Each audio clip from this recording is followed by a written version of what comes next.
लाहौर में समनाबाद के इलाके की इन तंगलियों में बसा महाजराबाद जनाना और बचकाना जूतों की तैयारी का घर तस्वुर किया जाता है। तकसीम हिंद के वक्त यहाँ आकर आबाद होने वालों ने जूतियों का कारोबार शुरू किया। आज महाजराबाद के रहने वालों का तैयार करदा माल अंदरून और बैरून मुल्क भेजा जाता है। हमारा है होलसेल का काम, हम थोक का काम करते हैं। हमें एक एक दो दो पीस नहीं बेचते। हमारा एक पैकेट में 6 पीस होते हैं, ठीक है ना। 10 पैकेट के नीचे हम डिलीवरी नहीं करते। जो भी यहाँ पे डिज़ाइनिंग है ना, सबके पास अलग-अलग अपनी अपनी डिज़ाइनिंग है।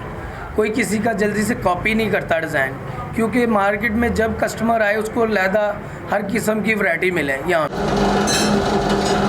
इस इलाके में सैकड़ों की तादाद में छोटे छोटे कारखाने मौजूद हैं, जहां जूतों की तैयारी में इस्तेमाल होने वाला सामान भी फरोख्त होता है। यहाँ पे गली गली कारखाने हैं, हर गली में जो सी गली में जाओगे ना उधर ही कारखाने हैं। जितने भी घर हैं ना यहाँ पे तकरीबन सबके ही घर में ना काम हो रहा है।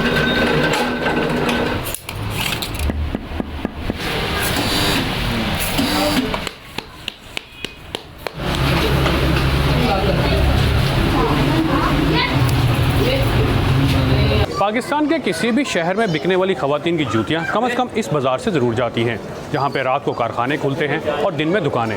यहाँ पर तैयार किए जाने वाले जूतों के डिज़ाइन और मेयार को दुकानदार अपने बजट के मुताबिक रखते हैं। बेहतरीन क्वालिटी है, 190 रुपये का। रेट कम मिलते हैं, तकरीबन 10-15 रुपये जोड़े का फ़र्क होता है, और बाद टाइम 15-15, 20-20, 30 रुपये जोड़े का भी फ़र्क होता है, और क्वालिटी भी वही है।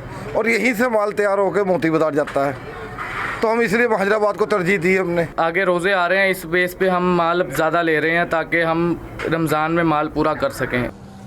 दुकानदार तो यहाँ कम कीमत माल खरीदने आते हैं, मगर जूते तैयार करने वाले महंगाई से परेशान हैं। इसका तो बड़ा लंबा चौड़ा चक्कर है। पहले काम सीखना पड़ता है, तो 2-4 साल सीखने में लगते हैं, फिर आस्ता आस्ता बंदा कारीगर होता है, फिर अपनी मजदूरी कमाता है। वो मजदूरी क्या कमाता है, 100 कमा लेगा, 200 कमा लेगा या 400 कमा लेगा। महाजराबाद में थोक के रेट पर जूता 130 रुपये से लेकर 500 रुपये तक का तैयार हो जाता है, जो आम बाजार में 300 रुपये से लेकर 1500 रुपये तक फरोख्त होता है। Ziaur Rahman, voice of America, Lahore.